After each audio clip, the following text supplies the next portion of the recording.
Hey everyone, in this video, I'm going to talk about whip shading and the different tattoo styles you can create using dots. I'll break down the basic dot tattooing techniques and explain how it all works on the skin. At the end of the video, I'll share some pro tips to help you avoid common beginner mistakes and make your journey to the top of the tattoo world a whole lot easier. So make sure to watch till the end. You don't want to miss any important details. I'm Alex Kutcher. Let's go.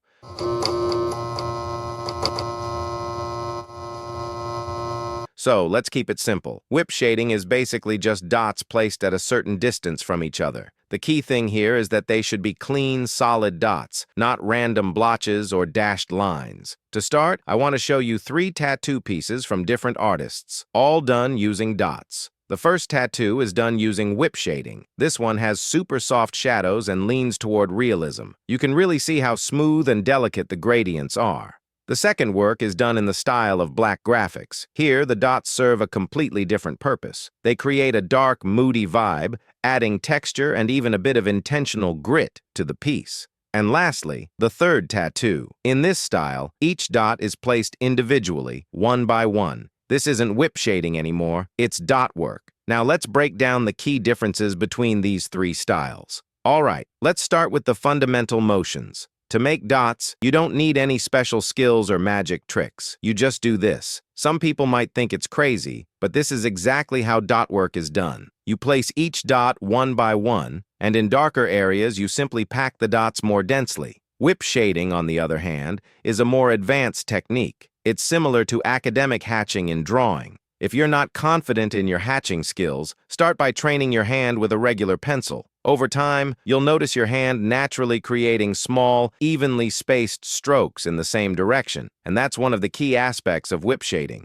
Now, let's dive deeper into the technical side of things. There are 2 main ways to do whip shading with a tattoo machine: pushing away from yourself, like what you see on the screen now, and the second way, pulling toward yourself. For beginners tattoo artists, I highly recommend focusing on these 2 motions rather than shading from side to side. Why? Because with these, it's much easier to control pressure and needle angle. Side-to-side movements feel less natural for the hand, making them harder to control. Also, don't forget about arc-shaped movements, especially when shading larger areas.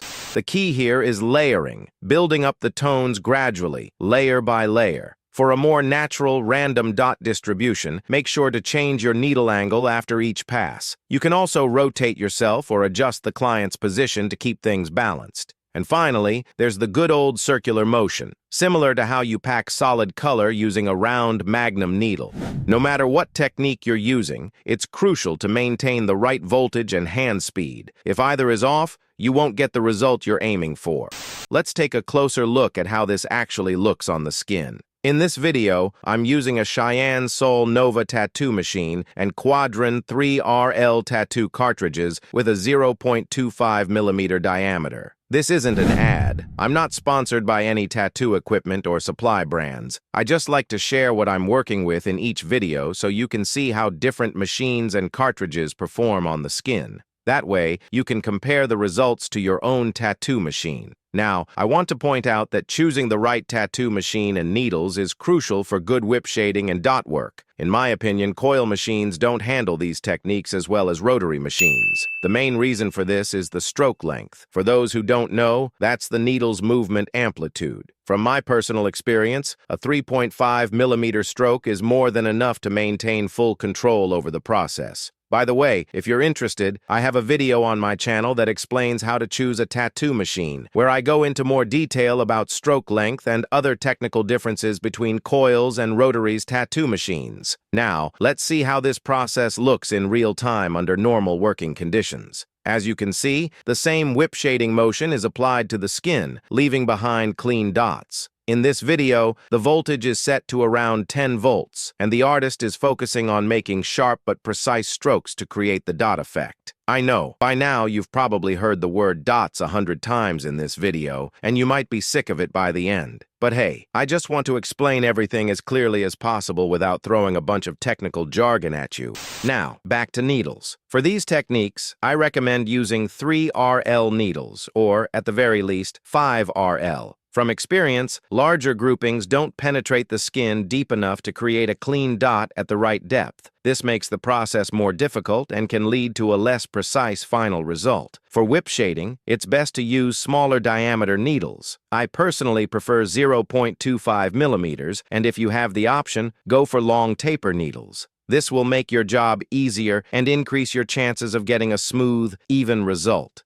Let's talk about voltage. At one point, I tried whip shading at very low voltage, but in reality, it just created too much spacing between the dots when moving the hand. Plus, it was much harder to control the consistency of the dot density, and the overall tattooing process took way longer than necessary. Incorrect voltage settings are one of the most common mistakes when doing whip shading. Unfortunately, I can't give you an exact number and say, set your machine to this voltage and you'll be fine. Why? Because every machine is different. Cartridges vary. Different brands have different membrane resistance. Your hand movement is unique, which affects how the ink is deposited. Skin type also plays a huge role. Everyone's skin reacts differently. So just because you know what voltage another artist is using doesn't mean you've unlocked the secret. In the end, it's all about hand control. The best way to figure it out? Practice. Compare your results to tattoos you admire and aim for that level of quality. The more you refine your technique, the better your work will become.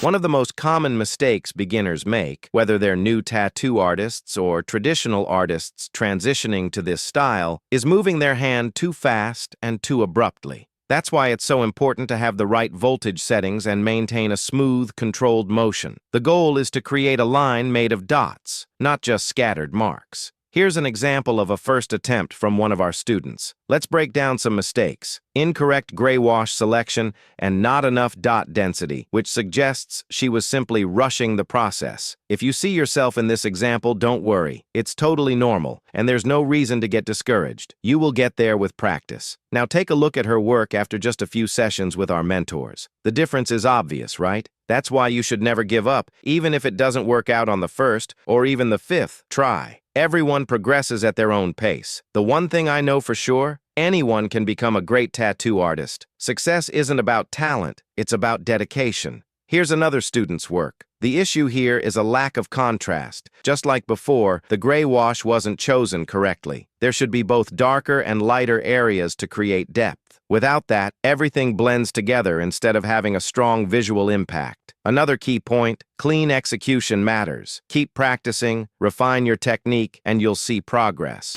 One of the main features of this style is that it's very gentle on the skin, which means you can layer it to reach the desired shade without worrying about overworking the skin. To wrap things up, I'll say this. Whip shading is really similar to drawing with a pencil. So if you want to master this style, I'd recommend spending more time practicing with regular pencils and working on your academic drawing skills. The basics of whip shading are pretty simple. It's not a particularly difficult style, and with enough practice, you can definitely get the hang of it. For anyone who wants to learn this and other tattoo styles, I invite you to join our online tattoo school, where experienced tattoo artists will teach you everything you need to know to grow and succeed in the tattoo industry. Also, just a reminder, all our graduates get lifetime premium status for their Tattoo Stars mobile app account. This is a global community of tattoo artists, tattoo studios, equipment suppliers, and more. It'll help you find clients from day one and save a lot on advertising. And for everyone who made it to this point in the video, I want to offer a promo code. By activating it in the app, you'll boost your profile to the top of search results, and you'll get to participate for free in online tattoo contests for a whole month, competing for the title of Best Tattoo Artist in the world. I'll leave the promo code, app links, and instructions on how to activate it in the video description. If this video helped you out, I'd really appreciate a like. And don't forget to subscribe so you don't miss the next episodes. I've got plenty of cool stuff coming your way. Thanks for watching.